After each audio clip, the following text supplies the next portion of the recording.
Este vídeo trata sobre multiplexores. Les voy a explicar lo siguiente. ¿Qué es un multiplexor? ¿De qué se compone? ¿Cómo se utiliza un multiplexor? ¿Qué ventajas tiene respecto a otros métodos?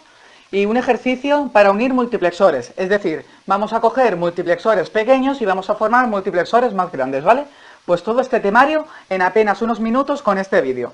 Lo primero, ¿qué es un multiplexor? Un multiplexor no es más que un circuito combinacional que se compone de 2 elevado a n entradas, es decir, esto de aquí. Es decir, si la n es igual a 0, pues el multiplexor tendrá una entrada, lo cual no existe, pero bueno, desde yo lo digo. Que el número n es igual a 1, pues tendrá 2 entradas. Que n es igual a 2, pues tendrá 4. Que es 3, pues tendrá 8. En este caso es un multiplexor de 8 canales. Por lo tanto es de 2 elevado a 3, ¿vale? Esto nos va a servir para la hora de hacer el diseño, en la parte del ejercicio. Pues muy bien, vamos a seguir con esto.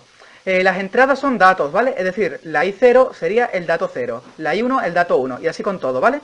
Por otro lado, se compone de pines de control. Los pines de control también son llamados a veces selectores. ¿Por qué?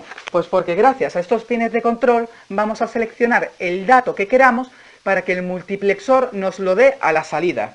El número de pines de control de un multiplexor va definido por la letra n, es decir, si nosotros tenemos en este caso 2 elevado al cubo, es decir, a 3 entradas, es decir, 2 al cubo son 8, pues si aquí es un 3, pues los pines de control van a ser un 3.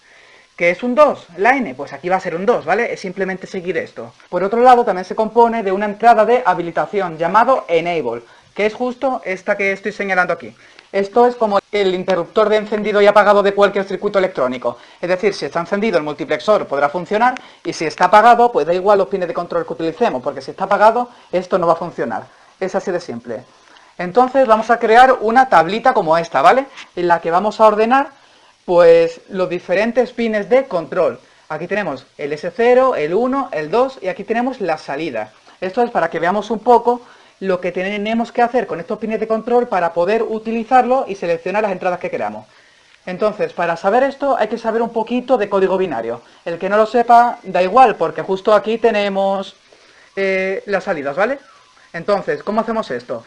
Cuando todo es 0, 0, 0, pues simplemente estamos seleccionando el dato 0. Esto de 0 y 1 es simplemente conectar los pines a positivo o negativo. Si todos son negativos, pues estamos llevando esto al dato 0. ¿Que queremos el dato 4? Pues lo mismo de siempre, simplemente pues cogemos el dato 4 y como podemos ver la S0 corresponde al 1, el S1 va a estar a masa y el 2 a masa. Pues lo ponemos aquí a positivo, a negativo y negativos, el multiplexor irá al dato 4, el cual mirará si está habilitado o deshabilitado y no lo volcará a la salida. Así de simple se utiliza esto, ¿vale? Y esta imagen es un poco para explicar el por qué los multiplexores son útiles. Si nosotros queremos hacer esto a la antigua, pues es muy sencillo, simplemente cogemos el dato 0, el 1, el 2, el 3, hasta llegar al 7 y nos los tenemos que llevar desde el punto A hasta el punto B. Si la distancia es pequeña, pues nos da un poco igual. Nos da un poco igual sencillamente porque la cantidad de cable que vamos a utilizar es pequeña. Pero si nosotros queremos que la distancia desde aquí, desde donde queremos que nazca el dato hasta que se ha recibido, si esa distancia es muy larga, pues tenemos un problema, ya que la longitud del dato 0 va a ser la misma que la del 1, que la del 2, la del 3, hasta la del 7. Por tanto, es mucha distancia, es mucho dinero y es mucho trabajo. Entonces, si nosotros colocamos un multiplexor, pues lo tenemos muchísimo más sencillo. Porque lo único que tenemos que hacer es llevar los datos hasta el multiplexor y a partir de ahí ya nos da un solo cable de salida. Por tanto, nos ahorramos mucho en trabajo y en dinero, ¿vale? Y ya por último, si queremos realizar un ejercicio, imagínense que solo tenemos multiplexores de 8 y de ningún tipo más, y queremos construir uno de 16, ¿cómo lo hacemos? Pues muy sencillo. Cogemos los dos multiplexores de 8 y los colocamos uno encima de otro. ¿Qué es lo primero que tenemos que hacer? Pues la salida de uno va a estar en la entrada del otro de 8 canales, ¿vale? Y la salida del otro multiplexor en el dato 1, ¿vale? Es decir, dato 0 y dato 1. ¿Qué tenemos que hacer ahora? Pues muy sencillo.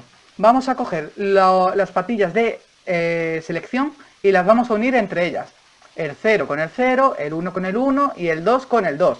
¿Por qué? Pues porque un multiplexor de 16 canales, ¿cuántas patillas de selección tiene?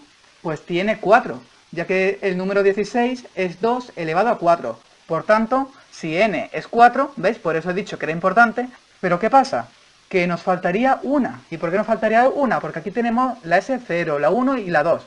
Estas no cuentan porque ya están unidas. Pero aquí tendríamos 3 más.